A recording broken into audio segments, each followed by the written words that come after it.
Najlepše mesto na svetu, seveda, posebno zahvalo za to, da lahko razvijamo ta moderni koncept. Tako da se tukaj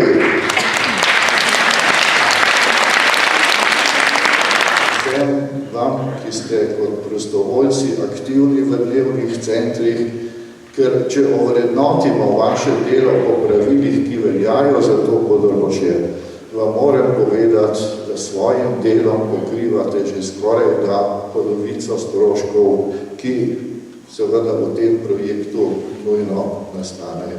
Želim vam, da bi še naprej uživali v programu in seveda, da bi se ravno dnevni centri aktivnosti, ki so in morajo postati garancija za vaše dolgoletno zdravje.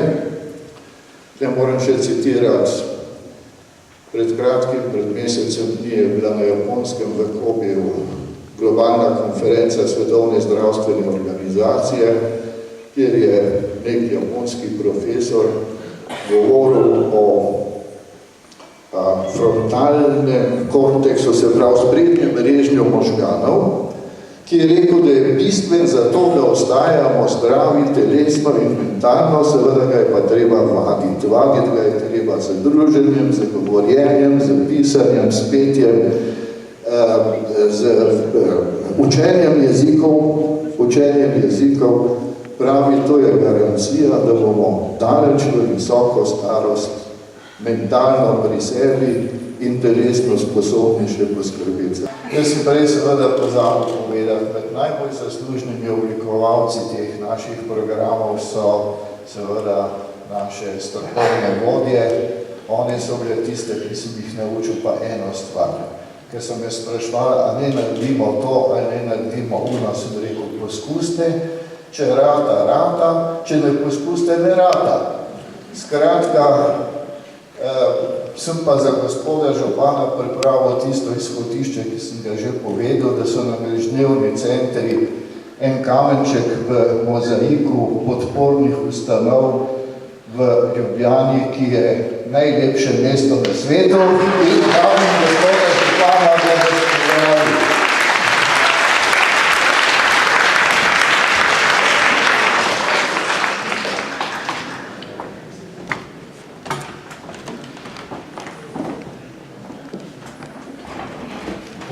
Spoštovane gospe in gospode, dragi trpici, tovariši, zdaj smo vso razgovora. Pol govora mi je, smo se Margot vzel, da se moram malo zbrati. Kaj mi reče na nas najljepšega mesta na svetu? Da je to res. Ampak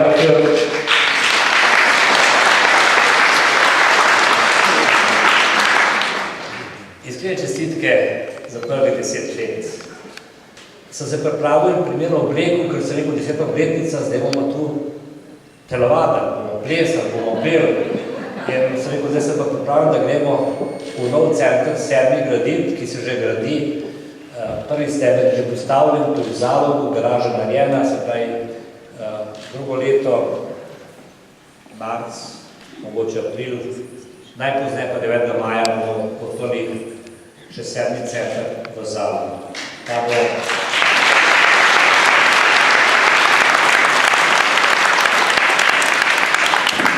Ta bo najnovejši, po mojem vsebini najboljši, ker bo dosti prostora, ker bo vsa vzdana znanja 10 let imel noto vključeno, vse to, kar potrebujete. In sama sreča, da imamo čim več kati. Da bodo tiste, ki so polne energije, polne dobrih misli, dobrih projektov, tudi skrbila za naprej, za razvoj in omogočili nam starejši, tudi jaz sem blizu temu, da se dobro počutimo.